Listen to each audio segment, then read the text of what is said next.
Him when he gets back and put him on the spot too. So I have to say first, foremost, all the people that had something to do with putting this on, thank you so much for all the work that went into this.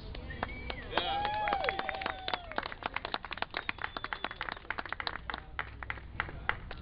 And for everybody that came, thank you so much for coming.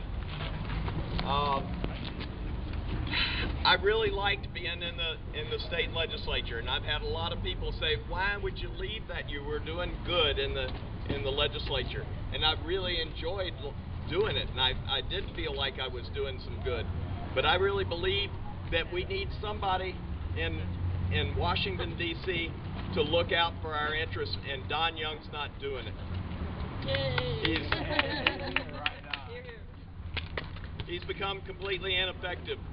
What we did was we bestowed 38 years. We've returned him 19 times to Washington, D.C.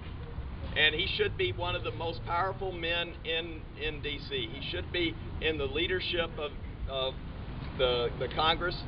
And instead, he's been stripped of his seniority by his own party. And he didn't forge any relationships with the other party. Unlike Ted Stevens, who always had relationships with people like Daniel Inouye and Robert Byrd, so whether he was in power or out of power, he still was able to take care of Alaska. Don Young is unable to take care of Alaska. He's unable to help us. We're still a young state. There's lots that we need here, and there's lots that this country needs. I believe that just like right now, I represent East Anchorage over in where the curve is, where Muldoon turns into Tudor. But I think I'm a representative of the state. And I think that the key to our economic future here is to get a gas pipeline. If we don't get a gas pipeline, the oil is going to continue to decline. We're going to be in a real bad way. We're already maxed out on the amount of gas that we can handle. There's 8.5 billion cubic feet coming out every day that we're re-injecting. We need a place to put the gas if we're going to get more oil out of the ground. Don Young says that one of these days that gas pipeline is going to happen, so we need to be prepared for it. Well, what I say is we can't wait around and just wait for it to happen, because the oil companies aren't going to do it on their own. Not until they get the last bit of profit out of it that they can possibly get. What's good for BP, what's good for ConocoPhillips, what's good for Exxon isn't necessarily good for the people of Alaska.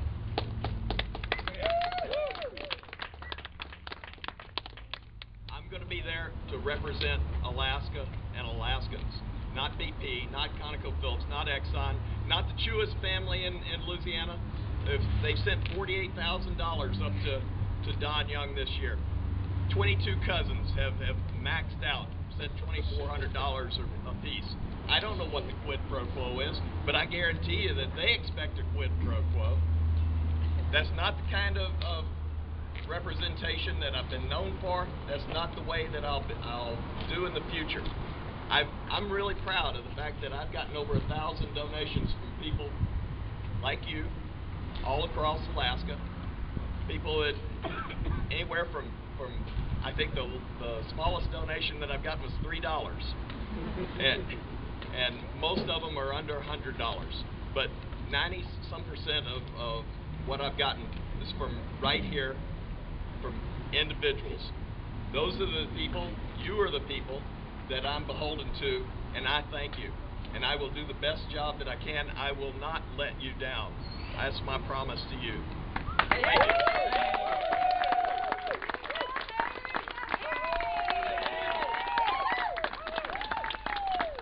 Just tell the truth, Harry. They'll think it's hell. So anybody have any questions? I'll be glad to answer any questions, or you can go back to drinking beer and having a good time. Carolyn.